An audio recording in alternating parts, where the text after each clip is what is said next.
Hello, I'm Nigel Morris-Cotterill, and this is Financial Crime Basics from FinCrimeTV. In this edition, using algorithms for financial crime assessment. We all use algorithms in our daily lives. Our first use of algorithms was on the day we were born. I'm hungry. If I cry, I get fed. If I don't cry, I don't get fed. But there's also, I'm dirty. If I cry, I get cleaned.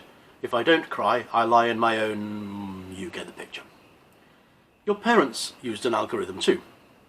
If baby cries, then give food to stop crying. Else, check nappy. Algorithms are simple. They're binary. They're on or off, 1 or 0, black or white, true or not true. But algorithms can be combined to create complex structures.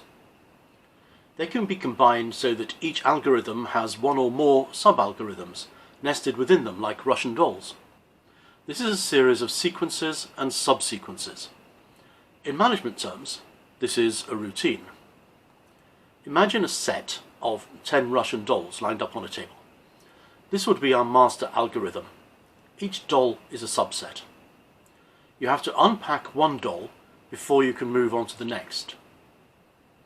This shows how, in a series of nested algorithms, each subset must be processed in turn, and only when the last one has been processed is the master algorithm complete. So, in financial crime terms, in a very simplistic model, the approvals process for a new applicant for business would be subject to a number of questions designed to put the applicant into a particular stream. It may be that the first decision would be whether the applicant fits into one or more high-risk categories, such as a politically exposed person. But not all information is clearly binary. This is where fuzzy logic comes in. You used fuzzy logic every time you left home. Look right. If there's nothing coming, look left. If there's nothing coming, look right again. If it's clear, cross the road. Of course, for countries that drive on the wrong side of the road, you have to reverse this. It's binary. The choices are binary, but then it becomes more complicated. How clear is clear?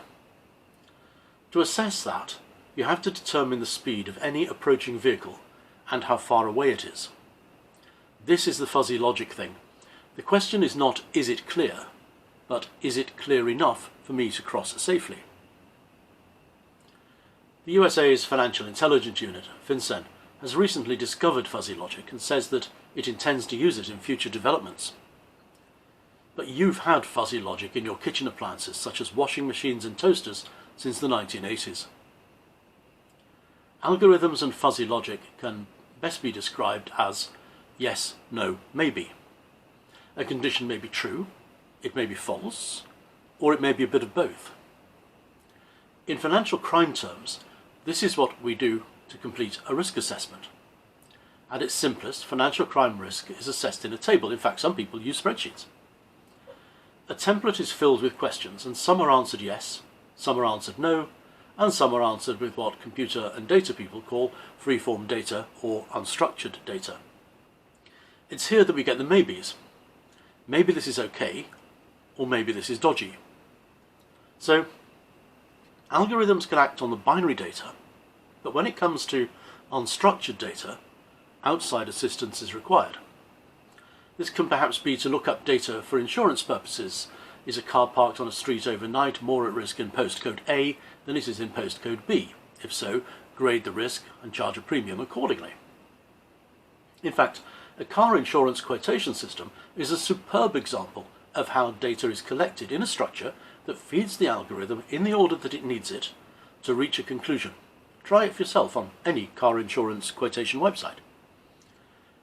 As you walk or drive around, try to spot not only where the algorithms are used, but also how the data is collected and how it is collected. A great starting point is a lady's hairdresser.